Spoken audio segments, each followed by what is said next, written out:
بسم اللہ الرحمن الرحیم۔ السلام علیکم پاکستان۔ ناظرین، آپ دیکھ رہے ہیں آواز بہاولپور نیوز چینل اور میں ہوں آپ کا میزبان احمد محمود۔ ناظرین، جیسا کہ آپ سب جانتے ہیں کہ ہم آپ لوگوں کے لیے آج کی شخصیت پروگرام لے کر آیا کرتے ہیں۔ آج میں تحصیل لیاقت پور میں موجود ہوں۔ آج میں آپ کو جس شخصیت کا تعارف کروانے جا رہا ہوں، آپ کسی تعارف کے محتاج نہیں ہیں۔ ڈائنامک پرسنالٹی ہمارے ساتھ موجود ہیں۔ میرے ساتھ موجود ہیں سردار ڈاکٹر منور ندیم کھتران صاحب، امیدوار ایم پی حلقہ پی پی 256، امیدوار ایم این اے حلقہ این اے 169، رہنما مسلم لیگ نون تحصیل لیاقت پور۔ اگر ہم ڈاکٹر صاحب کی خدمات کے حوالے سے بات کریں تو آپ نے لیاقت پور میں آپ کی بہت ساری خدمات ہیں۔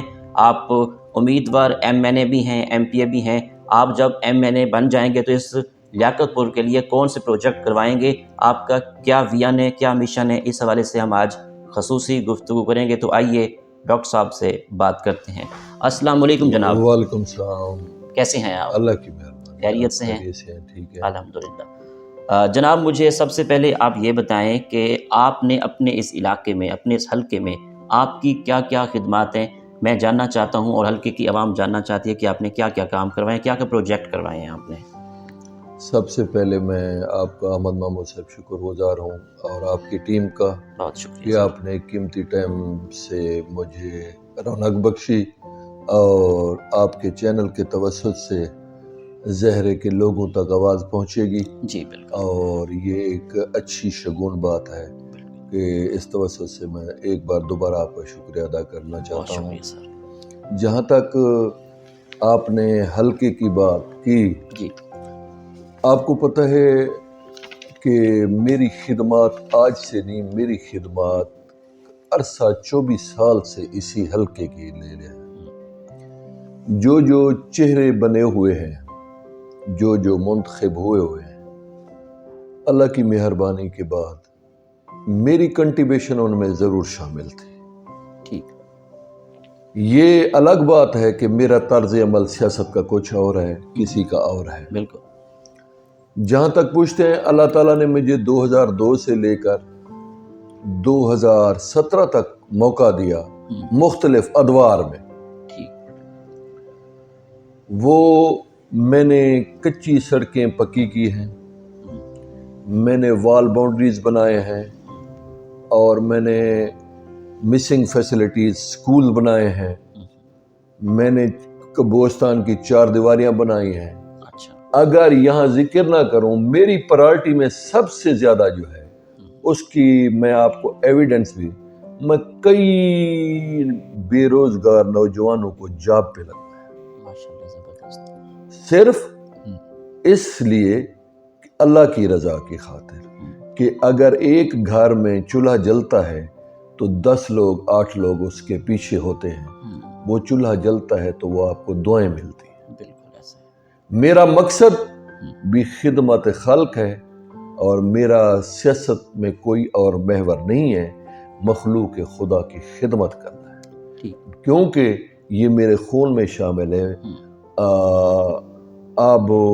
آپ کے والد گرامی جانتے ہیں کہ میرے خاندان کی بہت بڑی خدمات ہیں علاقے کے حوالے سے، اور میں بھی اس خاندان کا فرد ہوں، ان کا چراغ ہوں۔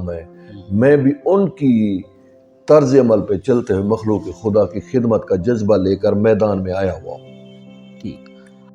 سردار صاحب، آپ سینئر سیاستدان ہیں، آپ کے گھرانے کے حوالے سے بات کریں تو سیاسی گھرانہ ہے۔ اب آپ ایم این اے کے امیدوار ہیں، ایم پی اے کے امیدوار ہیں۔ میں آپ سے یہ پوچھوں گا کہ پاکستان کی موجودہ ملکی سیاسی صورتحال کے حوالے سے آپ کیا تبصرہ کرنا چاہیں گے؟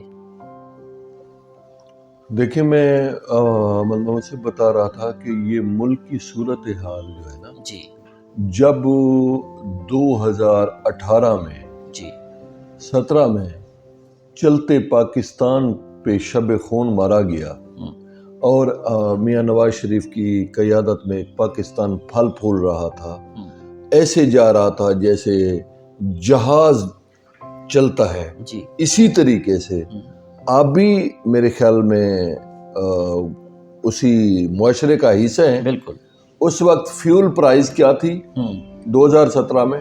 جی 67 روپیز چینی کی پرائزز کیا تھی؟ بالکل صحیح ہے. 55 روپے، 65 روپے، اور گھی کی قیمت 120 روپے تھی آئی تھنکس. کہ آپ دیکھ لیں جو 3.25 سال میں کنٹینر والوں نے کنٹینر سے لے کر اب تک ان کا جھوٹ بک رہا ہے.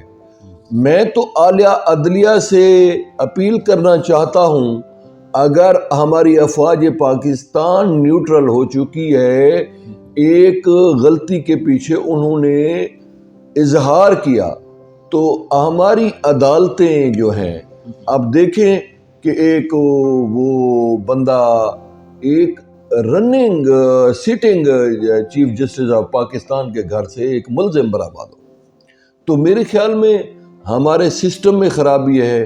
سینئر لوگوں کو نظر انداز کیا رہا ہے. جسٹس فیضی صاحب میرٹ پہ ہیں، ان کو سائڈ پہ. ہمارے پاکستان میں جب تک آئین کی بالادستی نہیں ہوتی، رول آف لا پہ امپلیمنٹ نہیں ہوتا، اس تک تبدیلی نہیں آ سکتی. اور میں سمجھتا ہوں میاں نواز شریف صاحب نے ایک بات کی تھی، ہمارے لیڈر نے، کہ جب ان کو ایک چھوٹی سی بات پہ نااہل کیا کہ بھئی بیٹے سے تنخواہ نہیں لیتے. یہ دو نظریے ہیں نا، دو پاکستان ہے. ایک بندہ مسلسل 60-70 FIR ہے ڈیلی بیسز پہ، وہ زمان پارک میں چھپا ہوا ہے، ڈیلی بیسز پہ کورٹ بیتے ہیں، کورٹ انتظار کر رہے ہیں. اور ایک بندہ کورٹ گیا ہوا ہے، بیٹی کے ساتھ جیل گیا ہوا ہے، اور اس کو ایک بیٹے کی سے کمپنی سے تنخواہ نہیں لی، اس کو نااہل کیا گیا.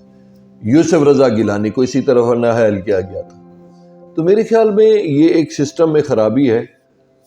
جہاں تک آپ کہتے ہیں نا مہنگائی، میرے خیال میں مہنگائی نہیں ہے. مہنگائی ہر دور میں ہوئی ہے. گندم کا ریٹ پہلے کیا تھا؟ 1200. اب کیا ہے؟ 4000. تو اگر ایگریکلچر بڑھ رہا ہے تو مہنگائی کیوں نہ بڑھے گی؟ اب ہم جو ایکڑ، میں خود ذمہ دار ہوں، میرا ایکڑ جو ہے پہلے 1200 تھی، اب 4000 روپے من ہے. تو 4000 روپے من جو ہوتی ہے، اب میں 1 ایکڑ لگاؤں گا، میری 3 لاکھ روپے کا ایکڑ جائے گا.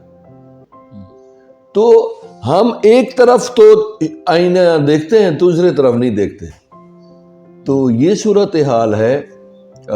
باقی حلقے کے حوالے سے میں آپ کو بتاتا چلوں کہ میں سمجھتا ہوں کہ جو پچھلے 4 سال حلقے کے ساتھ جو ہوا ہے، بس میں اس کی، کیونکہ میری عادت نہیں ہے کہ میں پولیٹیسائز ہوں. بہرحال جو میں نے کیا پچھلے ادوار میں 200 PP256 میں NA 169 میں میری بے شمار خدمات ہیں. یہاں اگر میں نام نہ لوں تو یہ بالکل ناانصافی ہوگی. میرے محسن مخدوم مسعود عالم سے، کہ کیونکہ میرے ساتھ کنٹریبیوشن تھی، ان جتنی جو ان کو میں کہتا تھا میرے ساتھ وہ کھڑے ہوتے تھے، اور ان کی نگرانی میں اللہ کی مہربانی سے ہم نے اربوں کی ڈیولپمنٹ کرائی ہے. جو حلقے کی آپ گواہ ہیں. یہ ایک میپ بنایا تھا، روڈ میپ ہم نے، کہ ایک نقشہ ہم نے پورے حلقے کا NA 169 کا. ہم میری UC سے شروع ہوئے تھے تلبانی سے، اور ٹنڈا محمد پناہ تک، ٹنڈا گرگیج والی ایک کارپٹ روڈ ہے جو ہمارا لانگ پروجیکٹ تھا. اسی حوالے سے اور وہ ہمیں بہت ساری سڑکیں ہم نے بنائی ہیں. اور اتنی ڈیولپمنٹ، جب ADB بک کھلی تھی تو پورے ڈسٹرکٹ میں یہ ایک نعرہ گونجا تھا. میاں اسلام صاحب علیہ رحیم یار خان کے پارلیمنٹیرین ہوتے، انہوں نے کہا یہ کریڈٹ صرف اور صرف منور کھتران کو جا رہا ہے. ان کی کاوش ہے کہ دن رات یہاں CM ہاؤس دیرے ڈال کے بیٹھا ہوا ہے، ADP بک بن رہی ہے اور وہ پہرا دے رہا ہے یہاں. تو یہ رفع عامہ کے کام ہے. میرا ذاتی کام تو کوئی ہے نہیں. میری ہمیشہ خدمت ایک خلق کے جذبے کے ساتھ چل رہا ہوں، اور آپ دیکھ رہے ہیں، میری ایکٹیویٹی بھی دیکھ رہے ہیں. اور اللہ کی مہربانی سے میں لاہور جاتا ہوں تو وہ دن چپ جاتے ہیں. میرے آج کے بھی پروگرام ہیں کچھ. تو مقصد یہی ہے کہ ہماری قیادت کہتے ہیں کہ ہماری قیادت پہ تو ابھی تک بھی کیس بنے ہوئے ہیں. کل آپ کو پتہ ہے کہ شہر خاقان عباسی کے وہ ہر پیشی پہ پیش ہوتا رہے, اس کے وارنٹ گرفتاری نکال دیے ہیں. وہ ابھی کورٹ پہنچ رہے تھے. یہ دوہرا قانون ہے, ایک جاتا ہے جتھا بنا کے 8 گھنٹے نا وہ کورٹ میں انتظار کرواتا ہے, 5 دن ٹائم دیا جاتا ہے تاکہ بھی ہلا گلا بندے لے آئیں. یہ ساری ڈائریکشن دی جاتی ہے. تو یہ دوہرا معیار ہے, یہ دوہرا معیار نہیں ہونا چاہیے. ٹھیک. اچھا, الیکشن پاکستان میں کب تک ہوں گے, آپ کا کیا تبصرہ ہے؟ میں جی ذاتی رائے دوں گا یہاں پہ. جی بالکل. پاکستان اس وقت الیکشن کا متحمل بھی نہیں. ٹھیک. اس کی وجہ آپ پوچھیں. جی. اس کی وجہ کیا ہے؟ ایک این اے کا الیکشن ہے نا, نیشنل اسمبلی کا. نیشنل اسمبلی کے الیکشن میں اربوں روپے خرچ ہوتا ہے, ایک حلقے میں اربوں روپے. کروڑوں کی بات نہیں کر رہا, اربوں کی. مجھے پتا ہے الیکشن کمیشن صاحب جب کہہ رہے ہیں کہ نہ وسائل ہیں نہ سیکورٹی حالات ہیں, ملک میں دہشت گردی نے سر اٹھا لیا ہے, الیکشن اکٹھے ہوں گے, فرض کیا کرا بھی دیتے ہیں. اسمبلی کیوں توڑی ہے؟ ہم نے نہیں توڑی, انہوں نے خود توڑی ہے. گورنر صاحب نے کھلے الفاظوں میں جواب دیا ہے کہ نہ میں اسمبلی توڑی ہے نہ میں الیکشن کروانے کا متحمل ہوں. اسمبلی تو انہوں نے خود توڑی ہے. کس لیے توڑی ہے؟ ذاتی انا کے لیے, اپنی انا کو تسکین پہنچانے کے لیے. تو اس حوالے سے کہتا ہوں سیاسی ہمیشہ آئین, اور اگر الیکشن کروا بھی دیں تو رزلٹ کچھ ہے, تو انہوں نے رزلٹ جانا نہیں. الیکشن جیت اللہ نہ کرے جیتے بھی صحیح, تو انہوں نے اسمبلی جانا نہیں. تو میرے کہنے کا مطلب ہے وہ اب قومی اسمبلی کیوں نہیں جا رہے؟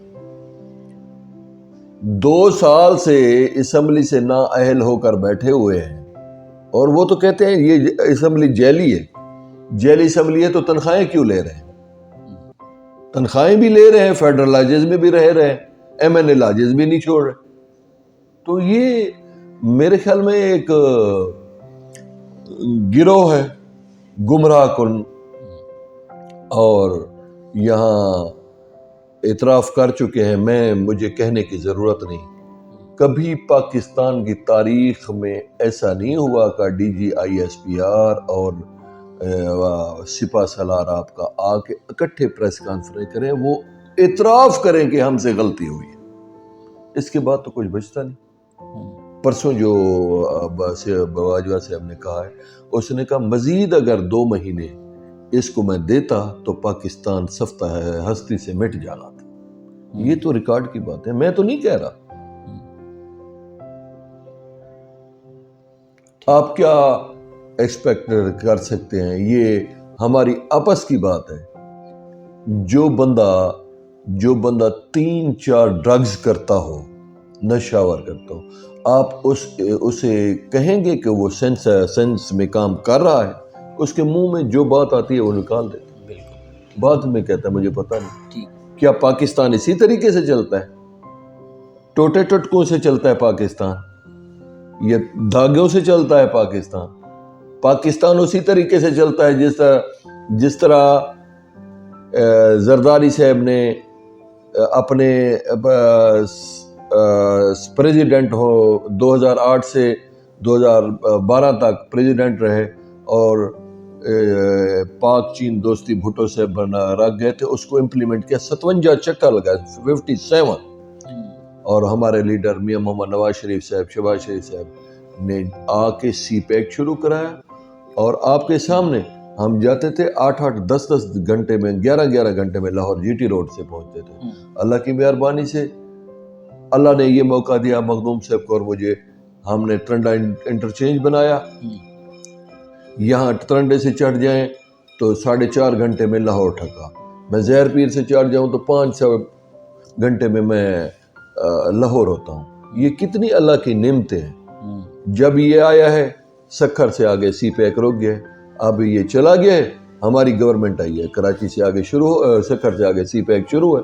انشاءاللہ 2024 میں یہ کمپلیٹ ہوگا۔ انشاءاللہ۔ تو الیکشن میں ذاتی رہ دوں گا کہ الیکشن اس وقت متحمل نہیں ہے، نہ ہمارا فوکس، ہماری گورنمنٹ کا فوکس جو ہے وہ صرف اور صرف یہ ہے کہ ہم جب تک مہنگائی پہ کنٹرول نہیں کرتے اس وقت تک ہم عوام میں نہیں جائیں۔ ٹھیک۔ اچھا ڈاکٹر صاحب یہ بتائیں کہ عمران خان اور پی ٹی آئی نے تاریخ شروع کی کہ جیل بھرو تحریک، اس پر آپ کیا کہنا چاہیں گے؟ یہاں پر میں احمد صاحب میں یہ کہنا چاہوں گا جیل بھرو، انہوں نے نا آپ کے سامنے انہوں نے کہا ہماری حکومت توڑی ہے امریکہ نے، وہ یو ٹرن لے لیا۔ انہوں نے کہا ہماری حکومت توڑی ہے باجوہ صاحب، یہاں سے یو ٹرن لے لیا۔ انہوں نے کہا آخری بات بتاتا ہوں، انہوں نے کہا کہ محسن نقوی نے توڑی ہے، پھر کہتے ہیں زرداری صاحب نے توڑی ہے۔ یہ جیل بھرو تحریک بھی یہی ایک ڈرامہ ہے۔ 50-60 فقیروں داتا دربار سے چوری پکڑ کر لے آئے ہیں اور ان کو پیش کیا ہے۔ کچھ نوبل پرسنالٹیز فوٹو سیشن کے لیے گئے ہیں۔ یہ ایک ان کا ایک نا عوام کے سامنے نا ایک ڈرامہ ہے جو رچایا جا رہا ہے۔ ادروائز جیل تو جو جاتا ہے دوسرے دن رونا شروع کر دیتا ہے۔ ان کی پارٹی کے کتنے لوگ ہیں آپ کے سامنے، دھاڑیں، سواتی رویا ہے، فواد صاحب رویا ہے، شیخ رشید کی دھاڑیں تھی۔ ان میں کون ہے جیل کاٹنے والا؟ وہ جیل کاٹا ہے، مریم بی بی نے 2 سال جیل کاٹی ہے، شاہد خاقان نے، میاں نواز شریف صاحب نے، میرے شہزادہ پرائم منسٹر میاں محمد شہباز شریف صاحب نے، حمزہ شہباز شریف صاحب نے، انہوں نے تو آج تک نہیں روئے۔ اسی طرح فریال تالپور، خورشید شاہ صاحب، زرداری صاحب، اور زرداری صاحب ذاتی طور پہ میں ان کو جانتا بھی ہوں اور دیکھتا بھی ہوں، زرداری صاحب سیریس بیمار ہیں، وہ بزرگ ہو گئے۔ ان کو جیلوں کے سلاخوں میں ڈالا۔ رات کو فریال تالپور کو 2:30 بجے پیمز ہاسپٹل سے ڈرپ لگی ہوئے کو اس کو اٹھا کے لے گئے، اٹک گئے۔ یہ کیا بات کرتے ہیں؟ ابھی تھوڑا سا دم پہ رہی ہے تو چیخنا چلانا شروع کیا۔ ان کی تو دوسرے دن ضمانت ہو جاتی ہے۔ ہمارے لیڈر نے تو وکالت نامے نہیں دیتے تھے، اس نے کہا ہم نے ضمانت دی۔ اسی دفعہ ہمارے صوبائی صدر جناب رانا ثناء اللہ صاحب پہ ہیروئن لے کے آئے، شاہد افریدی اپنے گھر سے لے آئے ان کی گاڑی میں رکھ پہ، جس کی سزا کیا ہے؟ سزائے موت۔ یعنی کہ اتنی جھوٹے کیسز بنائے جن کی مثال آج تک پاکستان میں نہیں ملتی۔ تو لمحہ فکریہ ہے، میرا دل خون کے آنسو۔ خیر میں اتنی دور نہیں جانا چاہتا، مجھے اپنی قیادت پہ اور مجھے اپنی پارٹی پہ فخر ہے، اور انشاءاللہ ہم میرے لیڈر ہی اس بچھال سے پاکستان کو کامیابی کریں گے۔ زندگی کی باتیں میں دکھاؤں گا 2024 میں جب الیکشن ہوں گے انشاءاللہ عزیز، آپ دیکھیں گے ایک دفعہ دوبارہ شیر دھاڑے گا اور پی ڈی ایم انشاءاللہ یہ پاکستان کو ترقی کی سمت لے کے جائے گی۔ ٹھیک۔ مسلم لیگ نواز کی لیڈرشپ کو آپ کس طرح دیکھتے ہیں؟ کیا تاثرات ہیں آپ کے؟ دیکھیں جی، میں دور نہیں جانا چاہتا، سب کے ساتھ عیاں ہے جس خندہ پشیمانی سے یہ تو دنیا مانتی ہے کہ میاں شہباز شریف سے اچھا ایڈمنسٹریٹر کوئی نہیں، اور میں تو قریب سے دیکھ رہا ہوں میاں شہباز شریف سے اب جس قدر محنتی اور دیانتداری سے کام کرتے ہیں۔ آج تک کوئی چیف منسٹر رہے ہیں 3rd ٹائم، میں نے ان کے ساتھ کام کیا، بہت درد دل رکھنے والے آدمی ہیں۔ میاں نواز شریف صاحب لیڈر ہیں، اور ان کی بیٹی دختر پاکستان مریم نواز صاحبہ بھی بے چین ہے، ان کو بھی اللہ تعالیٰ بے دریغ یعنی کہ خوبیوں کا مالک بنایا ہے، اور وہ بھی درد دل رکھنے والی خاتون ہے، وہ بھی بہت اچھا کام کر رہی ہے اور اتنی تیزی سے فوکس کر رہی ہے۔ اور اسی طرح حمزہ شہباز شریف صاحب ہیں، عطا تارڑ صاحب ہیں، رانا ثناء اللہ صاحب ہیں، جتنی ہماری احسان اقبال سے جتنی ہماری ٹیم ہے، ہمیں اس پہ ناز ہے، فخر ہے۔ ٹھیک۔ جناب چنی گوٹ سے خانپور تک سنگل روڈ ہے، آئے دن ایکسیڈنٹ ہو جاتے ہیں، آپ ایم این اے کے امیدوار ہیں، کیا آپ کا بھی امبیشن ہے؟ اس روڈ کو ڈبل ہونا چاہیے ون وے، اس بارے میں کیا کہنا چاہیں گے؟ آپ کو میرے خیال میں ثبوت بھی دکھا سکتا ہوں، نیوز پیپر جو ہوں گے نا، جب ہمارے نا حمزہ شہباز شریف صاحب نے اوتھ اٹھایا تھا، جو میری پہلی ملاقات تھی، اس دن میں نے میاں حمزہ شہباز شریف صاحب کو ایک بات کی تھی ایز اے وزیر اعلیٰ. میں نے کہا سر میں ایک ہی کام بتا رہا ہوں. وہاں گورنر صاحب بھی موجود تھے، گورنر صاحب گواہ اس بات کے، میری تائید. میں نے کہا سر میرا ایک رفع عامہ کا کام بتا رہا ہوں، مجھے یہ فنڈ دے نہ دے، چنی گوٹ سے لے کر رحیم یار خان تک ڈبل روڈ کی ضرورت ہے، جیسے لودرا سے بنی ہے خانے وال تک. کیوں کہ میں کہا ڈیلی بیسس پہ وہاں 8-10 جانے ہیں. اس کے بعد ریسنٹلی تھوڑا عرصہ بعد، یعنی کہ یہ میرے کہنے کے بعد فیروزہ والا وقوع ہو گیا.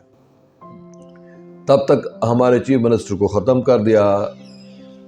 تو اس وقت میں گورنر صاحب کو جا کے ملا اور گورنر صاحب کو وہی اخبارات دکھائے. میں نے کہا میں نے آپ کو کہا تھا کہ اس پہ فوکس کریں، آپ دیکھیں 19 جانے چلی گئے. کہتے ہیں ٹھیک ہے. اور پچھلے ہفتے میری ملاقات ہوئی اور گورنر صاحب، یہ صاحب میرے ساتھ تھے، یوسف صاحب، اور انہوں نے ان کے سامنے گورنر صاحب نے کہا کہ آپ کا وہ آئیڈیا ٹھیک تھا، وہ اس روڈ کو بننا چاہیے.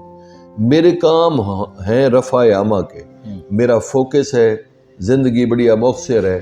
میرا مقصد ہے، اللہ پاک سے وعدہ ہے کہ ہم نے مخلوق خدا کی خدمت کرنی ہے، نوجوانوں کو روزگار دینی ہے، اور جو غریب لوگ ہیں علاقے میں اور جو فیوڈل لارڈز نے ہمیشہ ہمارے متوسط طبقے سے زیادتی کی ہے، میں اس سب کا ازالہ کروں گا انشاءاللہ. ٹھیک. اور میں کرتا بھی رہوں گا، کر بھی رہا ہوں. ٹھیک. اب میں آپ سے سوال پوچھوں گا کہ آپ ایم پی اے کی امیدوار بھی ہیں، ایم این اے کے بھی ہیں.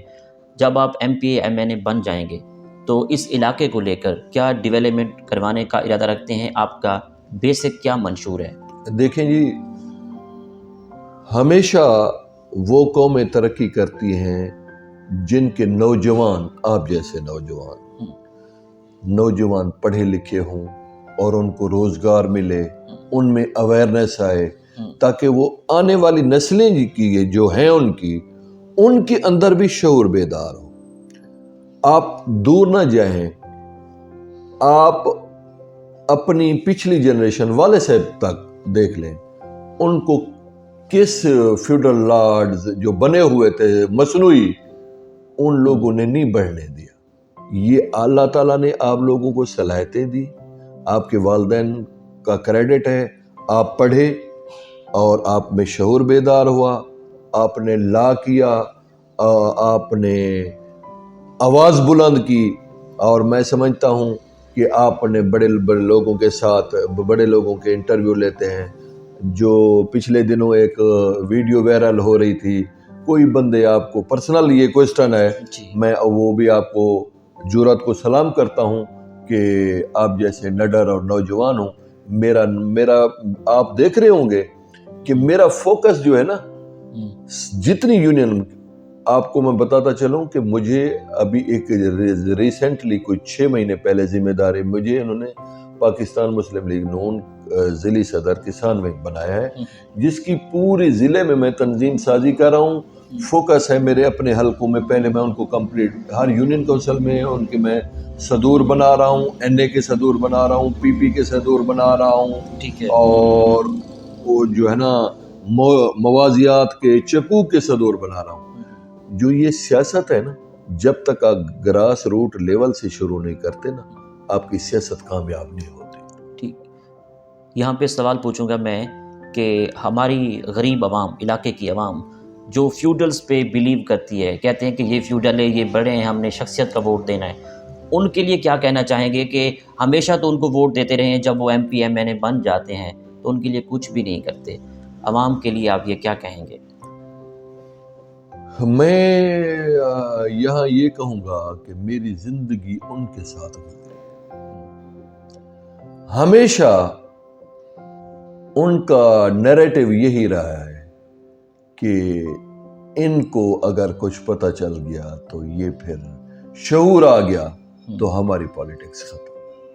لیکن میں نے ہمیشہ شعور کی خاطر لڑا ہے. اچھا. اور یہاں میں مثال دوں, ایک سیاستدان تھا جی. تو میں 15 بندے سی ایم ہاؤس لیتے جاتا تھا, پرائم منسٹر. مجھے اس نے کہا کہ یار آپ ان لوگوں کو کیوں لے کے جاتے ہیں, ہلکے کے لوگوں, یہ تو دیکھیں گے. اچھا. پھر وہ یہ ایسا نہ ہو کہ ہمارے مقابلے میں آ کے الیکشن لڑ پڑے. اچھا. میں نے کہا یہی لوگوں کی وجہ سے تو رونق ہے, یہی لوگ تو ہمیں ووٹ دے کر ادھر لے آئے ہیں, تو ان کو کیوں نہ دکھائیں, ان کا تو رائٹ ہے. تو مجھے یہ فخر ہے, میرے علاقے کا کوئی بندہ بھی آتا ہے, وہ وٹنس بیٹھا ہے, وہ بندہ, میں جس آفس میں جاتا ہوں وہ حلقے کا جو بندہ آتے, میرے پاس زیادہ غریب ہے کیونکہ میں خود غریبوں کا یار ہوں, میں ان کو ساتھ لے جاتا ہوں. جس کمرے میں بیٹھتا ہوں ساتھ بیٹھا ہوں, وہ چیف سیکرٹری کا کمرہ ہو, وہ بھلے چیف منسٹر کا کمرہ ہو, وہ بھلے پرائم منسٹر کا ہو, جو کچھ میں پی رہا ہوتا ہوں وہ ان کو تسکین ملتی ہے. میری زندگی کا محور, میرے زندگی کا نیریٹو کچھ اور ہے.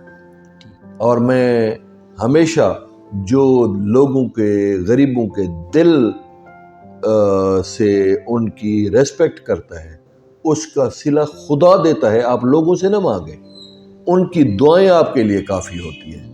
دعائیں واحد دنیا میں واحد عمل ہے جو دعا آپ کو پروان چڑھاتی ہے. میں کہتا ہوں آج اگر جہاں مجھے خدا نے عزت بخشی ہے تو مجھے آپ جیسے دوستوں, آپ جیسے لوگوں اور کا یہ دعاؤں کا نعم البدل ہے جو اللہ پاک نے مجھے اعزاز بخشا.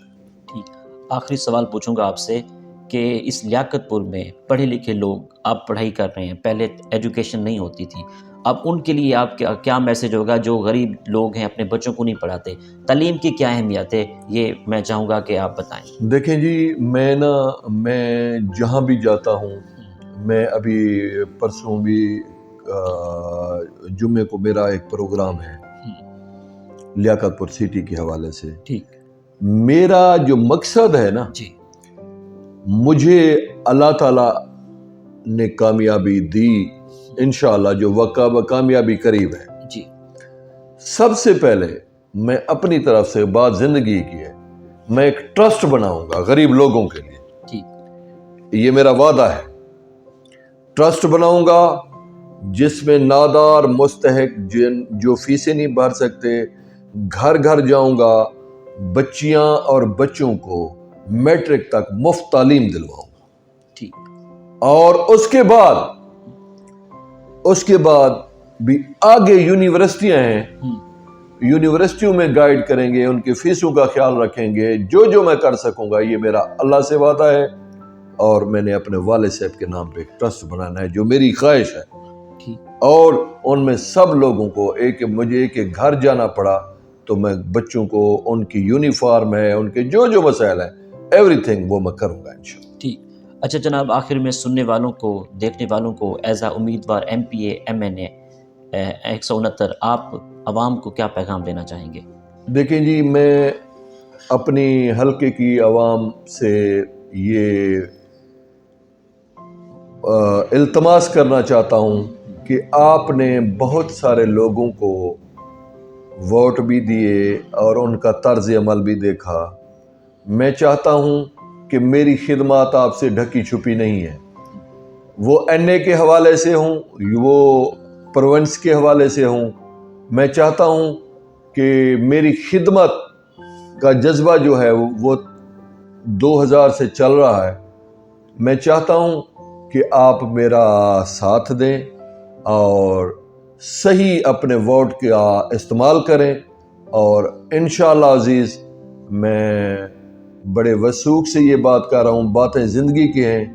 میں انشاءاللہ تعالی, پہلے بھی مجھے لوگ کہتے ہیں کہ آپ نے حلقے کو کلمہ چوک بنا دیا ہے, تو میں کہتا ہوں میں منی لاہور تو ضرور بناؤں گا, اپنے حلقے کو ایک ماڈل بناؤں گا.